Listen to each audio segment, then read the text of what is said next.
네, 뉴스 속 경제 이슈를 심층 분석하고 최신 고용 동향을 살피는 고용브리핑 365 시간입니다. 오늘은 나경렬 기자와 함께합니다. 안녕하세요. 안녕하세요.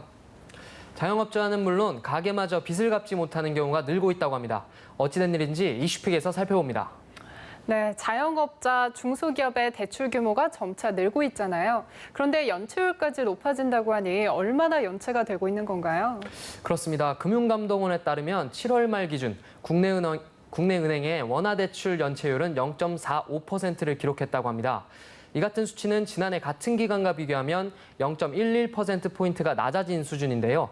하지만 전월과 비교했을 땐 0.04%포인트가 증가한 거라고 합니다. 네, 물론 6월과 비교하면 다소 높아지기는 했지만 지난해 같은 기간과 비교했을 때는 오히려 낮아진 건데요. 이 정도면 양호한 거라고 볼 수 없을까요? 물론 그렇게 보실 수 있습니다. 하지만 개별적으로만 보자면 상황이 달라진 건데요. 이 은행권 대출 가운데 자영업자들로 이뤄진 개인사업자, 그러니까 개인사업자의 대출 연체율은 0.36%였습니다. 이 같은 수치는 지난해 같은 기간과 비교해서도 0.03%포인트가 올랐고 6월과 비교해도 0.04%포인트가 상승한 수치라고 합니다. 네, 자영업자 같은 경우에는 연체율이 지난해와 올해 모두 소폭 상승을 한 건데요. 그만큼 사정이 좋지 않다라는 뜻으로 해석할 수 있을까요? 네, 그렇게 분석하는 경우가 많습니다. 단순히 연체율뿐만 아니라 규모 역시 빠르게 늘고 있기 때문인데요. 한국은행에 따르면 올해 2분기 말 개인사업자의 대출은 425조 9천억으로 전분기와 비교했을 때 12조 6천억 원이 증가했다고 합니다. 그런데 가계대출 역시 상황은 비슷합니다. 가계대출 규모는 자영업자보단 1% 증가한 것으로 나타났지만 규모는 1,467조 1천억 원입니다.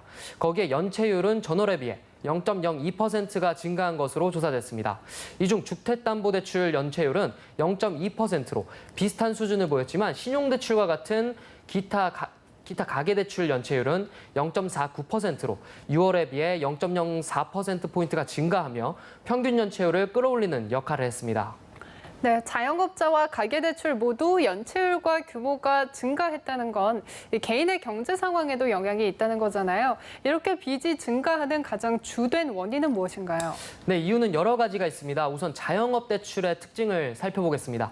자영업의 대출은 도소매업이나 숙박, 음식점 같은 작은 규모의 가게를 운영하는 영세업자들이 많습니다. 그만큼 경기에 영향을 많이 받는다는 뜻입니다. 그런데 최근 경기가 나빠지면서 소비는 위축됐는데 이를 만회하기 위해 자영업자끼리 경쟁이 심화되면서 사정이 어려워졌다고 합니다. 이 때문에 생계형 대출이 시설을 꾸리는 목적의 대출보다 더 많은 것으로 조사됐는데요. 여기에 최저임금이 인상되며 자영업자에게 타격을 준 것이죠. 실제로 한국은행의 산업별 대출금 자료를 보면 2분기 숙박 음식점업과 도소매업 대출은 1년 전보다 12% 증가하며 2009년 1분기 이후 가장 높은 증가율을 기록했다고 합니다. 네, 경기가 악화되니 오히려 대출이 더 늘어난다니 그야말로 악순환인 건데요. 게다가 지금이야 저금리 기조가 이어지고 있지만 이 같은 상황에서 만약에 금리마저 높아진다면 상황은 더 악화될 수 있다는 거잖아요. 네, 그렇습니다.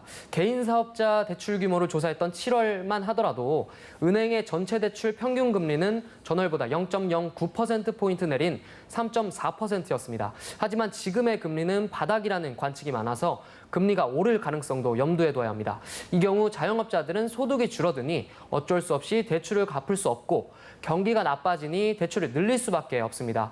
이렇게 되면 금융권 여러 곳에서 대출을 받는 다중채무자가 되거나 상환 자체를 하지 못하는 가능성도 일어날 수 있다는 겁니다.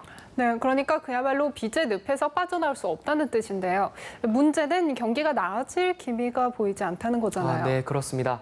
이에 대한 영향 때문일까요? 실제 다중채무자도 늘었습니다. 더불어민주당 재용경 의원이 발표한 자료에 따르면 올해 6월 말 기준 금융사 3곳 이상에서 대출을 받은 다중채무자는 422만 7,727명이었는데요.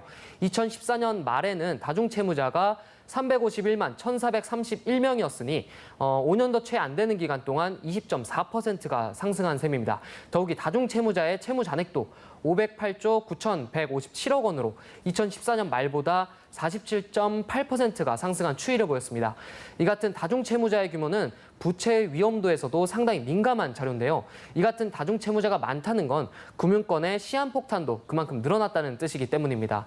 연체, 부실이 높아지면 그만큼 하나의 금융기관이 아닌 다수의 금융기관에 연쇄적으로 여파를 미치기 때문입니다.